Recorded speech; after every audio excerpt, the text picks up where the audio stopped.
میرے آقا نے فرمایا جب جماعت کھڑی ہو اور بندہ گھر پر نماز پڑھ رہا ہو، اگر اس گھر پر چھوٹے بچے نہ ہو تو ان گھروں کے اندر میں آگ لگا دو۔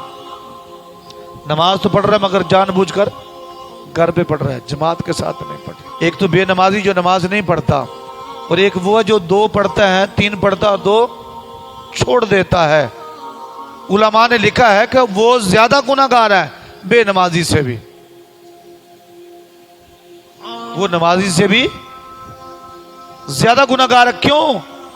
آپ کہیں گے یار یہ کیا بات ہے ربانی صاحب، آپ نے ایک نئی بات لے آئے آپ کہ ایک نماز بھی چلو 2 تو پڑھتا ہے نا، وہ 3 تو پڑھتا ہی ہے نا، وہ تو سرے سے نہیں پڑھتا، اور آپ کہتے ہیں یہ زیادہ گناہ گار ہے۔ یہ بات سمجھ میں نہیں آئی۔ علماء نے لکھا ہے کہ جو 2 نمازیں پڑھنے والا یا 3 پڑھتا ہے 2 چھوڑ دیتا ہے، یا 2 پڑھتا ہے 3 کو چھوڑ دیتا ہے، فرمایا وہ رب کے لیے نماز نہیں پڑھتا، وہ اپنے نفس کے لیے پڑھتا ہے۔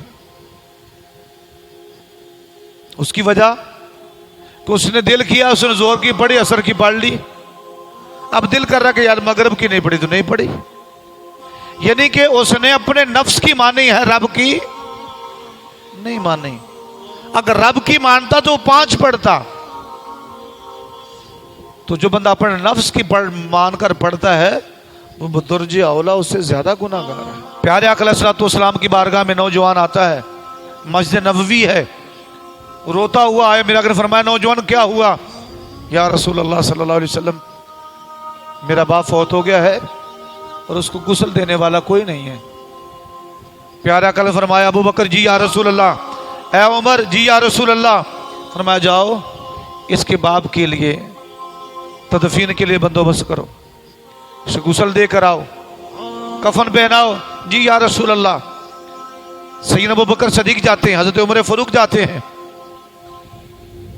مگر واپس آ گئے۔ میرے آقا نے فرمایا غسل نے دی؟ جی یا رسول اللہ نہیں دیے۔ فرمایا کیوں؟ کہا یا رسول اللہ اس کی شکل کالے سور کی طرح ہو چکی ہے، ہم یا رسول اللہ اس سے ڈر کر واپس آ گئے۔ ایمان لانے والا دوست و شخص ہے، اور ایمان بھی پیارے آقا علیہ الصلوۃ والسلام کے دور میں لانے والا ہے۔ اس تھوڑا سا یہاں توجہ کریں اور اپنے خیالات کو اس وادی میں لے جائیں، مدینے کی وادی میں لے جائیں کہ نمازی ہے آقا علیہ الصلوۃ والسلام۔ دور تو ہر میرے آقا کا دور ہے، آج بھی میرے آقا کا دور ہے، میرے آقا کا پہلے بھی میرے آقا کا دور، ہر زمانہ میرے اور آپ کے آقا صلی اللہ علیہ وسلم کا ہے۔ مگر دیکھیے صحابی کے واپس آ گئے ہیں، یا رسول اللہ اس کی شکل کالے سور کی طرح ہو چکی ہے، ہم اس کو کیسے غسل دیں؟ پیارے آقا علیہ الصلوۃ والسلام اٹھے اور اس کی چارپائی کر قریب گئے، وہاں جا کر اللہ کی بارگاہ میں دعا کی، اللہ نے اس کی اسی شکل میں لٹا دیا جس شکل میں وہ دنیا میں موجود تھا۔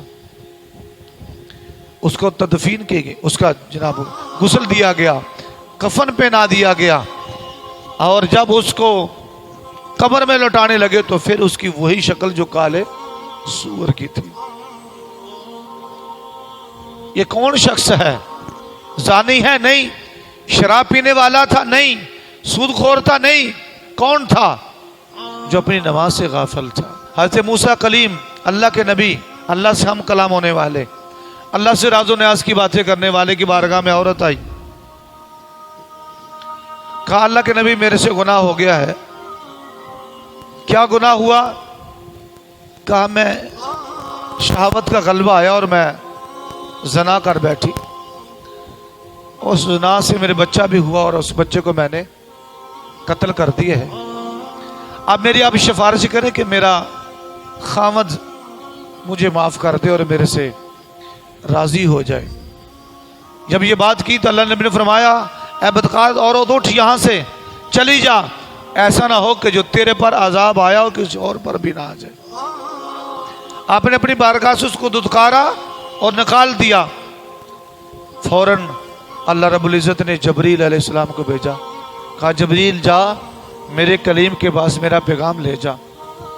جبریل آئے، کہا اللہ کے نبی آپ نے اس عورت کیوں دھتکارا؟ کہا وہ بدکار تھی، زنا بھی کیا اور پھر بچے کا قاتل بھی تھی، زانی بھی تھی اور قاتلہ بھی تھی۔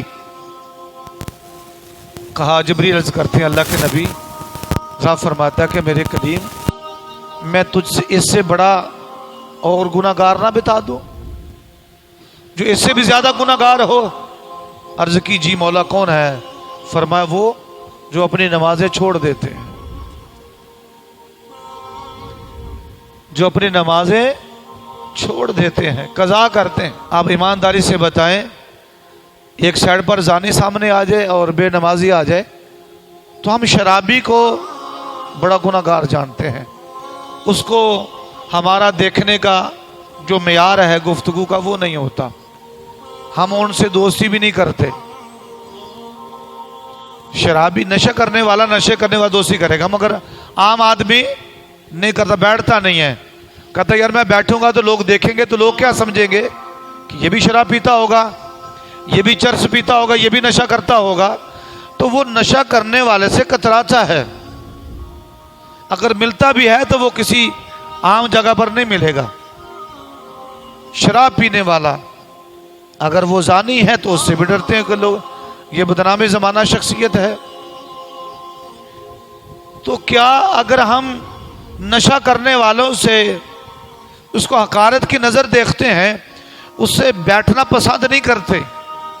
شرابی کا بھی یہ ہمارے یہاں معیار ہے، مگر کیا بے نمازی کا ہمارے یہاں معیار ہے؟ ایسا نہیں، کیونکہ ہماری نظر میں شراب پینا زیادہ گناہ ہے، زنا کرنا زیادہ بڑا کبیرہ گناہ ہے، مگر یاد رکھ لیے نماز نہ پڑھنا اس سے بھی بڑا گناہ ہے۔ فرمایا کلیم اس نے تو زنا کیا ہے، بڑی گناہگار ہے، مگر ادھر جو بے نمازی ہے اس سے بڑا ہے۔ سلطان بہو رحمۃ اللہ تعالی علیہ نے اپنی کتاب حدیث کوٹ کیا ہے، آپ فرماتے ہیں کہ سور جب صبح اٹھتا ہے، آنکھ اس کی کھلتی ہے، آنکھ کھولنے پر جو سب سے پہلے اس کی زبان پر جملہ آتا ہے وہ یہی آتا ہے کہ یا اللہ مجھے بے نمازی کے مت سے نہ لگانا، میری پہلی نظر پڑے تو بے نمازی پر نہ پڑے۔ اللہ کے نیک بندے سفر میں جا رہے ہیں، دریا کے گزر ہوا تو دیکھا وضو کرنے کے مچھلیاں کو کھا رہی تھی، پھر فرمایا یہ ان کو کیا ہو گیا ہے کہ یہ ایک دوسرے کو کھائی جا رہی ہیں، عجیب معاملہ ہے۔ تو کہا مچھلیوں آپ ایک دوسرے کھا رہی ہو؟ کہا اے اللہ کے نیک بندے بات یہ ہے کہ ہمارے یہاں سے گزر ہوا ایک بندے کا بے نمازی تھا، پانی پینے لگا، اس کو پانی کھارا لگا، اس نے دوبارہ کولی کر دی، جب کولی کی وہ پانی دوبارہ اس کے منہ سے لگ کر اسی نہر میں آ گئے۔ اس کی نحوست کی وجہ سے ہمارے پاس نحوست ایسی آ گئی ہے کہ ہم ایک دوسرے کو کھانے لگ گئے۔ تو آئیے ہم دیکھیں جو ہم ایک دوسرے کو کھا رہے ہیں، بھائی کا حق نہیں کھا رہا، بہن کا مال بھائی نہیں دبا رہا، کیوں ایسا کیوں کر رہا ہے؟ یاد رکھ لیے گا یہ نماز نہ پڑھنے کی نحوست ہے۔ اگر نمازی ہوتا تو انشاءاللہ وہ اپنی بہن کا حق نہیں کھائے گا، بھائی کا مال کو دبانے کی کوشش نہیں کرے گا، یہ بے نمازی کی نحوست ہے۔